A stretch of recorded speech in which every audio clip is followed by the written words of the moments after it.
मस्त हिरवीगार अशी इथे ती जागा आहे. 12 महिने इथे मस्त थंडावा असतो. मुंबईत हा प्रकार कुठे दिसायला बघायला मिळत नाही. आणि खरंच सगळ्यांनी इकडे यावं आवर्जून. भुजिंग खाऊन जावा. हा, भुजिंग खाऊन जावं. बघू शकतो. आणि ऍक्च्युली वसई विरार हा केळींसाठीच फेमस आहे. आमच्या इथे केळी ही भरपूर प्रमाणात पिकते. हे काय आहे? इथे ना ऍक्च्युली पोहे आणि चिकनचं असं भाजलेलं चिकन असं रोस्टेड आणि त्यांचं एक मिश्रण आणि त्याच्यामध्ये ना असा रोस्टेड बटाटा असतो. त्याला एक प्रकार असा भुजिंग असतो. म्हणजे तुम्हाला दाखवीन कसं असतं ते इन डिटेल सांगेन.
आता मस्तपैकी भुजिंग घेतलेलं आहे गरम गरम. ते छोटी तुम्हाला दिसत असेल.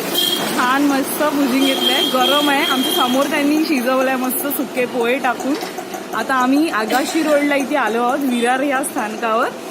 इथून आम्ही आता अर्नाळ्याला बीचला जाणार आहे. तिथे बसून आम्ही कुठेही रॅन्डम जागेवर बसून आम्ही भुजिंग खाणार आहोत. तुम्हाला दाखवू.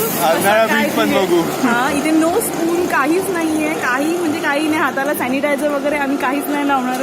तसंच एका गावठी पद्धतीने खाणार आहे. आणि म्हणतात असं की भुजिंग हे हातानेच खाल्लेली त्याची चव अजून दुप्पट होते. So let's go. आपण ट्राय करूया. चालेल, चल जाऊ आता.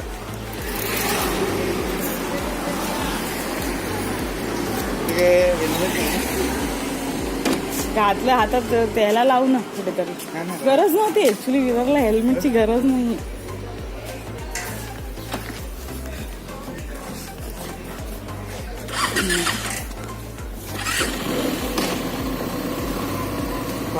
हो सरळ. चला, आगाशी टू अर्नाळा हा प्रवास. लहानपणी आम्ही स्कूलला इथे यायचो. आज मोठी झालोय. तीच लहानपणाची मजा घ्यायला आलो.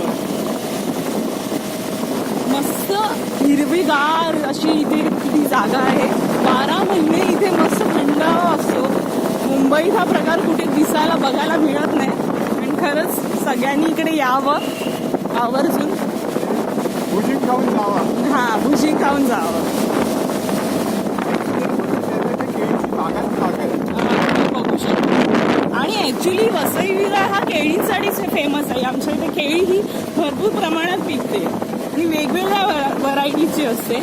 सुकेळी पण मिळतात. तुम्हाला माहिती असेल एक केळीच्या पाण्यामध्ये आणि ते सुकवलेली केळी असते. खूपच छान. आलो अर्नाळा बीचवर. पुन्हा एकदम मस्त ग्रीनरी आहेत. म्हाडाची झाडं वगैरे लावली आहेत पाठीमागे, त्यामुळे त्यांची सावली इथे पडते. त्यात आम्ही भुजिंग खाण्यासाठी शांत जागा बघणार आहे जिथे बसून आम्हाला भुजिंग खाता येईल. कॉलेज टाइमला आम्ही काय करायचं माहितीये का, आगाशीवरून भुजिंग घ्यायचो आणि इथे येऊन मग आम्ही आगाशीला सगळ्या लांब येऊन भुजिंग गरम गरम खायचो. खूप मजा यायची. आता पण तेच करतेस. आता त्याच गोष्टी आम्ही रिपीट करतो. त्यावेळेला फरक इतका आहे की ह्या वेळेला नवऱ्याला घेऊन आली आहे. त्यावेळेला मित्रमैत्रिणी आम्ही सगळे असायचो. तिथे उंट पण आहेत. हो.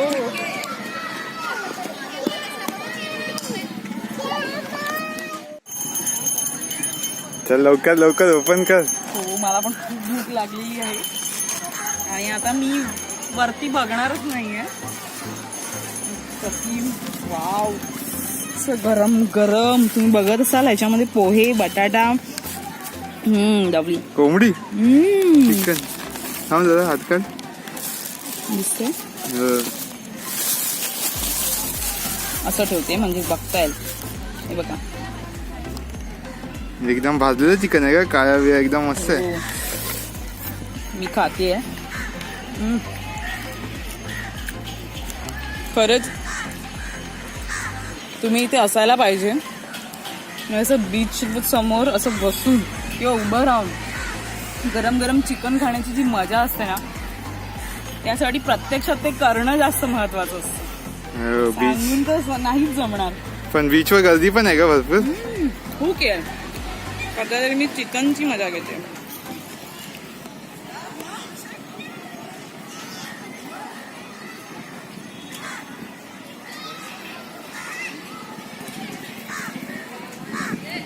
कॅमेरामॅन आहे ना, उपाशी राहणार आहे सध्या असं मला वाटलं.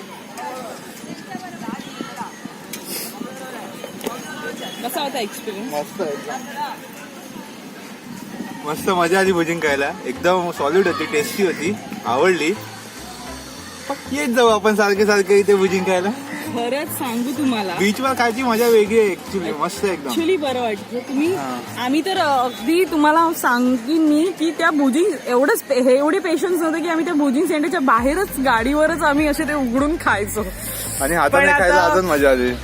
खरंच खूप टेस्टी. ते पोहे वगैरे असं थोडासा बटाटा थोडीशी हे चिकन असं मिक्स करून ती जी खाण्याची हे असते ना, हावरेपणा त्याला म्हणतात. खात राहा सारखं सारखं. मस्त होता एक्सपिरियन्स. तुम्ही पण हा ट्राय करा, इथे व्हिजिट करा एकदा भुजिंग खाऊन. खरंच तुम्हाला ही चव कुठेच मिळणार नाही, मी गॅरंटी देते. Must try. आणि बीच पण बघून घ्या. हा खरंच.